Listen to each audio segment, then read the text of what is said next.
अब नेपाल के बाद फ्रांस में भी सड़कों पर जनता उतर चुकी है। आखिर ये देश विश्व में कई देशों में चल क्या रहा है। तो अब फ्रांस में लोग सड़कों पर उतर आए हैं, है ना।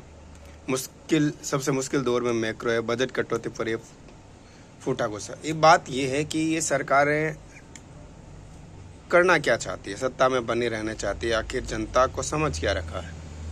देखें तो अब नेपाल, पेरिस की बात करें, नेपाल के बाद फ्रांस में जनता सड़कों पर है। यहाँ लोग एमुनल मैक्रो सरकार की नीतियों के खिलाफ प्रदर्शन कर रहे हैं। याद रखना, एमुनल मैक्रो है, याद रहे होना चाहिए, ठीक है ना।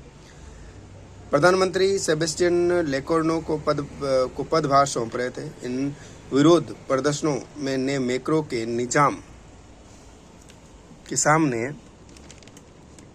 चुनौती पेश कर दी और ब्लॉक एवरीथिंग नाम से शुरू हुआ इस आंदोलन में बात करें, अब नए रूप में नाकेबंदी, हड़ताल, प्रदर्शन और अन्य विरोध प्रदर्शनों के साथ सामने है। राजमार्गों, रेलवे स्टेशन, हवाई अड्डों को लेकर प्रदर्शन काफ़ी लोग चल रहे हैं। 200 से ज़्यादा लोग गिरफ्तार भी हो चुके हैं। तो फ्रांस में ये जनता का आप देख सकते हैं। फ्रांस में यूरोजोन का सबसे ज़्यादा कर्ज है।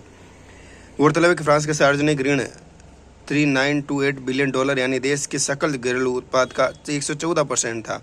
ये ग्रीस और इटली के बाद यूरोजोन में सबसे ज़्यादा सार्वजनिक ऋण है।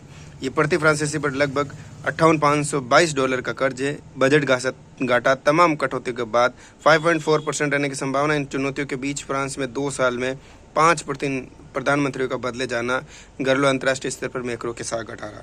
नए पीएम की पहले दिन ही परीक्षा, पदभार संभालने के पहले ही दिन पीएम लेकोर्नो के लिए विरोध प्रदर्शन बड़ी उनके लिए अधिकार और लोकप्रियता की परीक्षा पर खरा उतरने की चुनौती को लेकर आया हुआ है। तो शिकायत है कि मैक्रो सरकार का वित्तीय प्रबंधन काफ़ी खराब चल रहा है।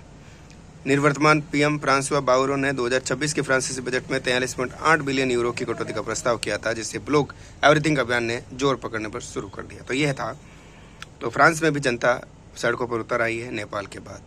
अब अगला किस देश का नंबर है, क्या कहे। नमस्कार।